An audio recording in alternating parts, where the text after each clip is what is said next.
मेरे प्यारे विद्यार्थियों, मैं यहाँ पर पर्यावरण अध्ययन से संबंधित कुछ मुख्य पॉइंट्स को लेकर आई हूँ। देखिए, पर्यावरण एक एकीकृत विषय है जिसमें भूगोल, इतिहास, देखिए भूगोल, इतिहास, विज्ञान एवं नागरिक शास्त्र, यहाँ पर कॉमा होना चाहिए था। भूगोल, इतिहास, विज्ञान, नागरिक शास्त्र आदि विषयों से विषय वस्तु ली गई है, यानी इत्यादि ये सब विषय इसमें शामिल है। कौन कौन? भूगोल, इतिहास, विज्ञान, नागरिक शास्त्र, ये सब शामिल है पर्यावरण के अंतर्गत। पर्यावरण अध्ययन का उद्देश्य पाठ्य वस्तु को बाहरी दुनिया से जोड़ना, कॉस्ट्यूम, गतिविधियों एवं क्रियाकलाप का अधिकाधिक प्रयोग। यानी गतिविधियाँ जरूरी है, क्रियाकलाप जरूरी है, इन सब का अधिकाधिक प्रयोग कहाँ पर होता है? पर्यावरण अध्ययन में होता है। आगे देखिए, बच्चों को समूह परियोजनाएं दी जाए, यानी पढ़ाने का तरीका बता रहा है कि पर्यावरण अध्ययन को कैसे पढ़ाया जाए। पर्यावरण अध्ययन में बच्चों को बाहरी दुनिया से जोड़ा जाता है, क्योंकि अब जब बाहरी दुनिया में जाएंगे तभी तो बच्चों को पेड़ पौधे, वातावरण, नदियाँ, समुद्र और जो भी हैं पशु पक्षी इत्यादि, जो भी हमारे पर्यावरण की जो भी चीज़ें हैं, जो पारिस्थितिकी तंत्र है, और ये से कुछ जीव जंतु है, कुछ जलीय जीव है, कुछ स्थलीय जीव हैं इत्यादि को आप तभी दिखाएंगे ना जब बाहरी दुनिया से जोड़ेंगे, यानी बाहरी दुनिया में ले जाएंगे। वह एक कमरे के अंदर नहीं हो सकता है। आगे देखिए, तो क्रियाकलाप भी जरूरी है ना। आगे देखिए, बच्चों को समूह परियोजनाएं दी जाए। हाँ, समूह में रहकर बच्चा जो है जो परियोजनाएं बनाएगा, जो योजना बनाएगा तभी वो सफल होगा। जो योजना बनाएगा उसी के माध्यम से बच्चा पर्यावरण के विषय में अधिक से अधिक जानकारी इकट्ठा कर लेगा, क्योंकि केवल रटंत विद्या के आधार पर पर्यावरण नहीं पढ़ाया जा सकता। जैसे पक्षी हैं कई प्रकार के, तो यदि उनको पक्षियों को दिखाया जाएगा, बताया जाएगा कि इनका यह नाम है, इस पक्षी की ये विशेषता है, तभी तो बच्चे समझ पाएंगे। अब जैसे बच्चों को ग्रुप में बांट दिया गया, एक ग्रुप को पक्षियों को दिखाया गया, दूसरे ग्रुप को नदियों को दिखाया गया, तीसरे ग्रुप को पेड़ों की, पौधों की विभिन्न प्रजातियों को दिखाया गया, और तीनों को लेख लिखने के लिए बोला गया, तीनों ग्रुप को। ठीक है, तीनों ग्रुप ने लेख लिखा, जिन जिन चीज़ों को देखा। लेकिन जब वो समूह में बैठेंगे तो तीनों अपने अपने एक्सपीरियंस को एक दूसरे से शेयर करेंगे, तो क्या होगा? सभी बच्चे, तीनों ग्रुप के बच्चे इन तीनों विषय वस्तु को समझ जाएंगे। ठीक है, आगे देखिए, बच्चों की पूर्ण सहभागिता परियोजनाएं दी जाए जिसमें बच्चों की पूर्ण सहभागिता हो, बच्चों को उनकी क्षमता के अनुसार अधिक से अधिक कार्य सौंपा जाए।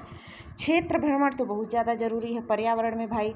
देखिए, क्षेत्र भ्रमण का उद्देश्य पुस्तक विज्ञान को बाहरी दुनिया से जोड़ना। इसी बात को हमने बताया ना, केवल पुस्तकीय ज्ञान से थोड़ी नहीं पर्यावरण पढ़ा जा सकता है। बिना पर्यावरण में, यानी बिना बाहरी दुनिया से जुड़े, बिना बाहर ले जाए बच्चों को केवल पुस्तक के माध्यम से या केवल एक क्लासरूम के अंदर पर्यावरण को अच्छी प्रकार से नहीं पढ़ाया जा सकता।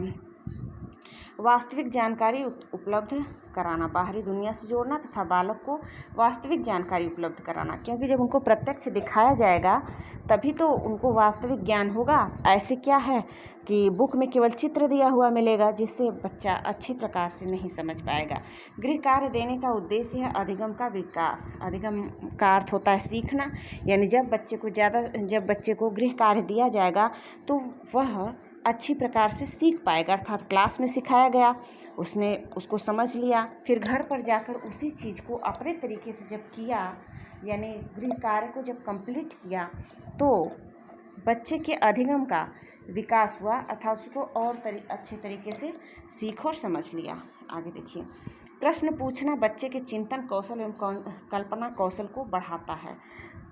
प्रश्न पूछना बच्चों के चिंतन कौशल एवं कल्पना कौशल को बढ़ाता है, इसलिए बच्चों का प्रश्न पूछना जरूरी है, और प्रश्न पूछने पर कभी बच्चों को दंडित नहीं करना चाहिए।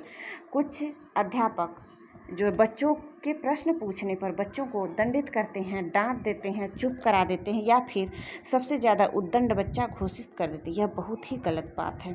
प्रश्न पूछना बच्चे का हक है, और आप पढ़ा रहे हो तो आपका कर्तव्य बनता है कि आप बच्चे की जिज्ञासा को शांत करो। आगे देखिए, प्राथमिक स्तर पर किस्से कहानियाँ बच्चों की पढ़ाई के प्रति रुचि बढ़ाने का साधन है।